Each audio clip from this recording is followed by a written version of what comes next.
Hey, what's up everybody, it's your boy Ryan Trunky back again with a new video. So today I'm gonna do what if I was in My Hero Academia universe part 2. So let's get started.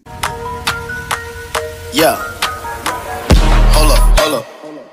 Get right with you. I'ma get right with you. Bad bitches, fuck up, then dismiss them. I ain't really here to take no pictures. Middle finger up for the system. Fuck. So last time I think we start like me talking to my dad about going to school and refused because I was like, I have a high IQ or something. Like I studied college like in a like level when I was young, so yeah, and I went to sleep. So basically now I woke up from sleeping. I looked at the clock and saw it was 5 a.m.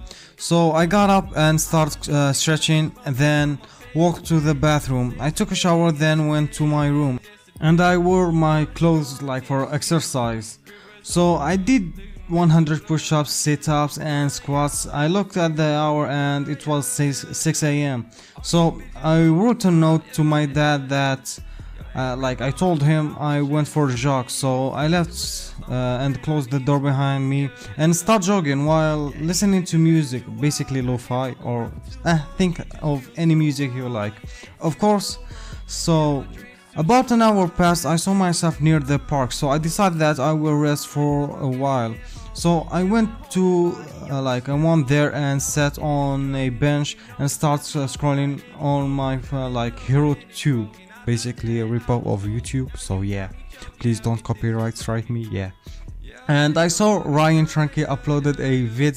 It was what if I was in My Hero Academia. For some reason everything he said happened to me. After I watched that vid, I closed my eyes and took position to meditate. Without knowing time was passing, I heard someone sobbing. So I started walking toward the sound. When I reached it, I saw a boy about like 9 years old, about the same age as I am. I walked to him, he saw me and he took a step back. I looked at him and he was scared, like he was bullied a lot. So I said hi and told him my name. He replied, but he was hesitant, like hesitantly replied. I sat beside him and asked him what his name. He said it was Izukuyagi. I asked him what happened. He told me his story and told me about bullying he got and about what his dad said to him, how he was a disgrace to his family. After he finished, I said, so all heroes families like that. He looked at me like in a questioning look. I told him about what happened like 4 years ago and asked him what was his dream. He told me to be a #1 hero, not like his dad All Might, but he started sobbing and he said like, I can do it without a quirk. I looked at him and smiled and said, it's your lucky day, I will give you powers. And he started sniffling and said, really, you can give me a quirk? And I told him not only a quirk but quirks. He hugged me and started saying thank you over and over and over and over and over. And yeah, when he finished, he asked me how I can give him quirk. I smiled and told him that before I give him the power, he need to leave his family because they treat him like trash. He agreed, but he was lost in his thoughts. But I told him he gonna live with me. So he told me to. I told him to go to his house and pack and go to my home. So we did that. Lucky they weren't there like usual, he said. After that we were at my house, found my dad and told him he was my successor and told him to adopt him. And he asked if Izuku was okay with it. Izuku said it was okay and my dad said welcome to Kitsune family. And my name is Kim. You can call me Dad, or Andre is your big brother. He started tearing up, but it was happy tears. We hugged when he calmed down and said thanks to him. He wasn't hugged by his father in a long time. Kim just smiled at him and told him that if he need any hug or anything, just tell me. So I show him his room and start unpacking. After he finished, I told him to rest and take a shower and sleep. After that, I'm gonna give you your quirks. He did what I told him. So fast forward like about 5 hours. I woke him up. We ate some ramen. After we finished, I dragged him to his room, and he looked at me puzzled. I said only known word in the world, like, I'm sorry but this gonna hurt a lot. I put my fingers on his forehead like Itachi does to Sasuke, and he blacked out. But I put him in his bed and covered him with a blanket and kissed his forehead and said good night, Ororo.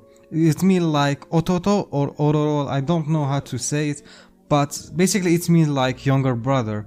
I left his room and closed the door behind me, knowing that he will not wake up until tomorrow because his body adjusting to his quirks basically.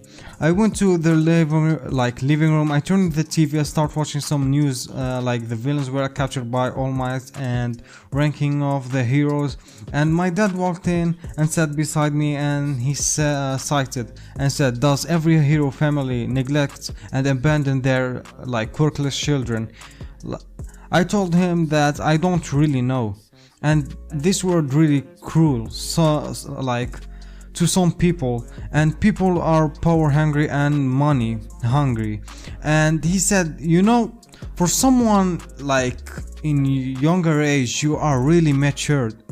And I said what I can say, sometimes you need to open your eyes to the real world and stop imagining things. He chuckled and I did the same, and he asked me where is Izuku. I told him that I gave him the quirks and he is asleep. I then remembered something. I walked in front of dad and said, sorry, this will gonna hurt. I did the same to him as Izuku. He started screaming but he couldn't handle it and he blacked out. I opened a portal to his bedroom and put him in bed and left him to sleep. Next day I went to check on them. I saw Izuku waking up. I said good morning, how are you feeling? He said that he got hit by a truck and said good. Then we walked to our dead room. When we opened the door, I saw him doing some push-ups. We said good morning and he said said it back. He asked me what I did to him yesterday. I told him nothing, just gave him some quirks. I can't have a weak dad. He laughed and said, I feel like I am a beast and no one can stop me. I said good. I give him the workout schedule for both dad and Izuku for their quirk and body training, and told them that I'm gonna go for a walk. After I left, I started wandering in the city looking for some cafe I would work for, when I heard a gunshot in an alleyway, so went there but I was hidden. I saw a man in his early 30s with his family, and he was shot in his left arm and he was bleeding, so I had to act quick. I used his shadow to control the man holding the gun and shot at him and knocked him out. I turned and used my gravity control to get the bullet from his arm and used my shadow manipulation to heal him. He thanked me for saving his family and said if you need anything come to my cafe, and gave me his address for the cafe. Then I told him that I like to work for you, but treat me as any another employee or worker, and I escorted him to his house and left to my home. When I got there, I saw Dad and Izuku floating while laughing. They turned around and saw me. I just face palmed and chuckled, then joined them for the fun. After a while, we ate dinner and went to sleep. So after that, the day later, after sleeping, I woke up and start feeling in a good mood. So I start doing my workout schedule, doing 100 push-ups, sit-ups, squats, and met with Dad and Izuku and told them what happened yesterday. They looked at me with shock expression, so I decided to go with them for a walk and start spending time with each other, bonding. like brothers, fathers bonding. I don't know. While walking, we start like Dad starts walking like in front of us, and we were beside him. We saw some girls like giving him the last look, like he looks so sexy, you know. So yeah, I think I'm gonna stop it like right here because I'm out of any words, like I can't think of anything. So yeah, and please subscribe, let me at least reach 2k. Yeah, so if you enjoyed this episode, please don't forget to leave a like and subscribe, and catch you in another video.